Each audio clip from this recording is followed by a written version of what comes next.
Assalamualaikum warahmatullahi wabarakatuh.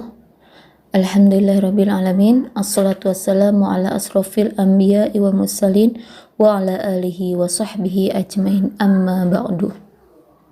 Segala puji bagi Allah yang telah memberikan kepada kita berbagai macam kenikmatan.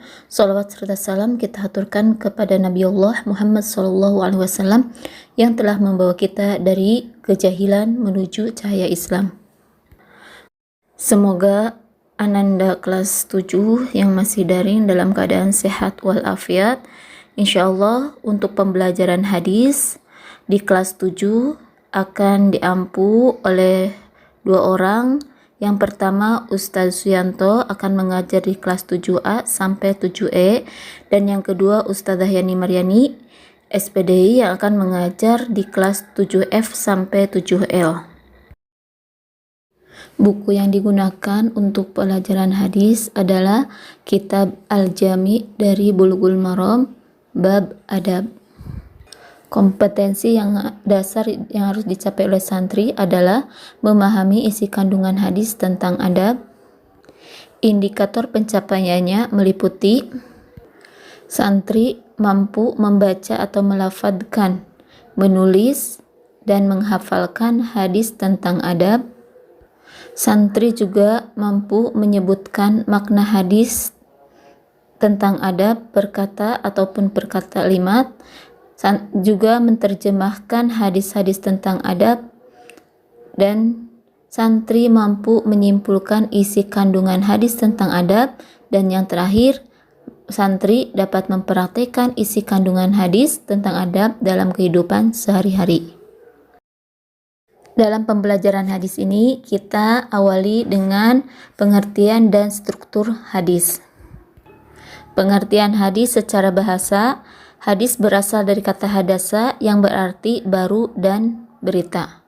Sedangkan hadis secara istilah adalah sesuatu yang disandarkan kepada Nabi SAW, baik berupa perkataan, perbuatan, ketetapan, maupun sifat beliau. Struktur hadis terdiri dari 3. A. Sanad, yaitu silsilah orang yang meriwayatkan hadis yang menyampaikannya kepada matan hadis. Contohnya Abu Hurairah, Ibnu Umar. B. Matan, yaitu materi atau redaksi hadis. C. Rawi, yaitu orang yang meriwayatkan atau memberitakan hadis. Contohnya Bukhari, Muslim. Dalam kitab Al-Jami yang akan kita bahas di semester 1 adalah bab tentang adab. Kita harus mengetahui apa pengertian adab. Adab disebut juga budi pekerti, tata krama, atau sopan santun, etika. Sedangkan adab menurut istilah adalah segala bentuk, sikap, perilaku, atau tata cara hidup yang mencerminkan nilai sopan santun, kehalusan, kebaikan, budi pekerti, dan akhlak. Macam-macam adab ada 3. Yang pertama, adab kepada Allah. Yang kedua, adab kepada Rasulullah. Dan yang ketiga, adab kepada makhluk Allah. Adab merupakan akhlak. Rasulullah SAW diutus ke muka bumi, salah satunya adalah untuk menyempurnakan akhlak. Akhlak adalah cerminan keimanan seseorang, maka adab lebih didahulukan daripada ilmu. Dan para salafus soleh, mereka sangat memperhatikan adab atau etika-etika dalam kehidupannya, sehingga dikatakan dengan memperhatikan adab, maka akan mudah meraih ilmu.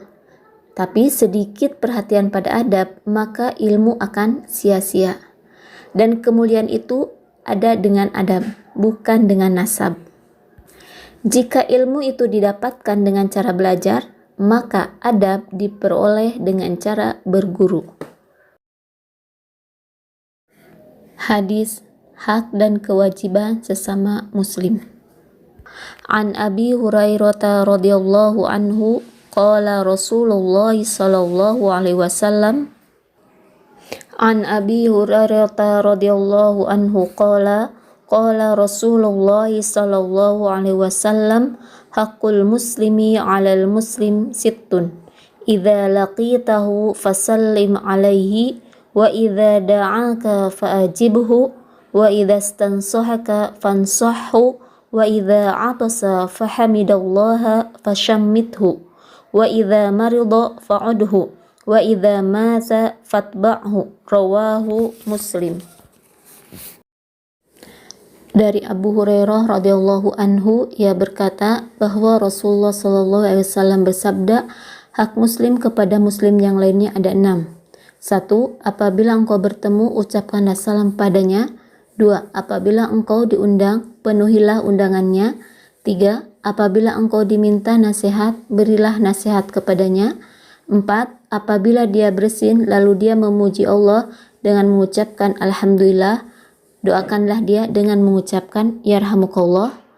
5. Apabila dia sakit, jenguklah dia. Dan 6. Apabila dia meninggal dunia, iringilah jenazahnya sampai ke pemakaman. Hadis riwayat Muslim. Mufradat atau kosakata. 1. Laki tahu, engkau bertemu. 2. Da'aka, engkau diundang. 3. Istansohaka, engkau dimintai nasihat. 4. Atosa, dia bersin. 5. Fashammithu, mendoakanlah dia. 6. Maridho, dia sakit. 7. Fa'udhu, jenguklah dia. Fatba'hu, iringilah jenazahnya. Islam adalah agama kasih sayang dan mengajarkan untuk memperhatikan hak sesama. Hak muslim adalah perintah yang dituntut untuk dikerjakan, benar-benar ditekankan dan jangan sampai ditinggalkan. Hak ini mencakup wajib ain, wajib kifayah, dan perkara-perkara yang hukumnya sunnah.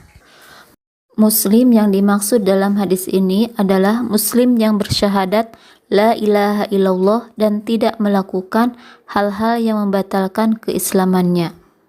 Dalam hadis ini Rasulullah SAW menyebutkan 6 kewajiban sesama muslim. 1.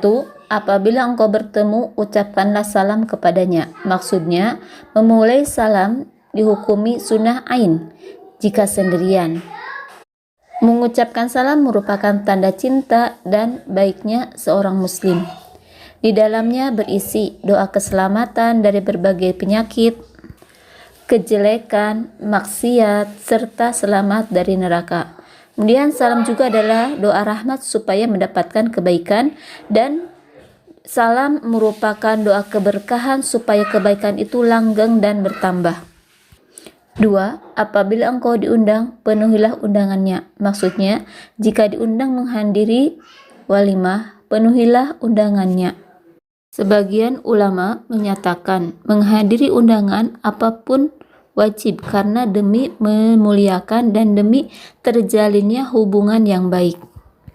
Hukum menghadiri undangan secara umum adalah sunnah muakkad. 3. Apabila engkau dimintai nasihat, berilah nasihat kepadanya. Wajib memberikan nasihat kepada saudara kita ketika ia meminta nasihat. Berarti, jika ia tidak meminta, maka tidaklah wajib.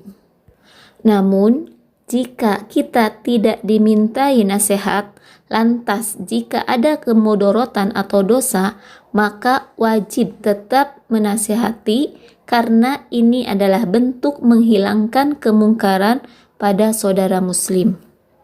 Sedangkan jika saudara kita tidak meminta nasihat dan tidak ada kemudorotan atau dosa kala itu, juga menganggap bahwa selain kita itu lebih manfaat dan dalam memberi nasihat, maka kita tidak wajib menasihatinya, hanya disunahkan karena termasuk dalam bentuk memberikan petunjuk kebaikan kepada orang lain.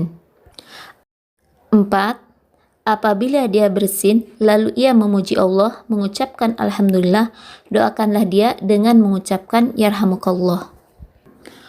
Wajib mengucapkan tashmid yarhamukallah ketika ada yang bersin, lantas mengucapkan alhamdulillah. Berarti jika yang bersin tidak mengucapkan alhamdulillah, maka tidak ada ucapan tashmid atau yarhamukallah. Intinya, jika luput dari mengucapkan alhamdulillah, akan ada dua kerugian, yaitu nikmat memuji Allah hilang dan nikmat didoakan oleh saudaranya ketika mendengarnya mengucapkan alhamdulillah juga hilang. Tashmid adalah mengucapkan yarhamukallah. Jika ada yang mengucapkan alhamdulillah sampai 3 kali, jika sudah yang keempat kalinya, maka ucapkanlah doa agar ia diberikan kesembuhan, karena bersin yang itu berarti sedang sakit. Lantas ucapkanlah yahdikumullahu wa yuslihu balakum. Semoga Allah memberimu hidayah dan memperbaiki keadaanmu. Lalu jika non-muslim mengucapkan alhamdulillah saat bersin, tidak dibalas dengan yarhamukallah, namun langsung mengucapkan yahdikumullah wa yuslihu balakum. Hal ini dipraktikkan oleh Rasulullah SAW. 5. Apabila dia sakit, jenguklah dia. Menurut jumhur ulama, menjenguk orang sakit adalah sunnah, namun bisa jadi menjenguk orang sakit itu menjadi wajib jika yang dijenguk itu adalah kerabat dekat, yaitu mereka yang masih memiliki hubungan mahram. Misalnya ayah, ibu sakit, maka hukumnya adalah wajib untuk kita jenguk sebagai bentuk berbakti kepada keduanya. Manfaat dari menjenguk orang yang sakit adalah 1. Mengurangi duka keluarganya. 2. Mendoakan kebaikan kepada yang sakit. 3. Menjenguknya sendiri berbuah atau akan mendapatkan pahala. 6. Apabila dia meninggal dunia, iringilah jenazahnya sampai ke pemakaman. Hukum mengantarkan jenazah ke pemakaman adalah fardu kifayah, dan mengantarkan jenazah itu bagi jenazah yang dikenal ataupun yang tidak dikenal. Setelah mempelajari hadis kewajiban sesama muslim, hendaklah diri kita bisa melaksanakan, merealisasikan semuanya sehingga kita akan menjadi umat yang saling tolong-menolong dan saling melaksanakan hak dan kewajiban. Jika ada penyampaian yang salah, Ustazah mohon maaf dan jazakumullah atas segala perhatiannya. Wabillahi taufiq wal hidayah. Wassalamualaikum warahmatullahi wabarakatuh.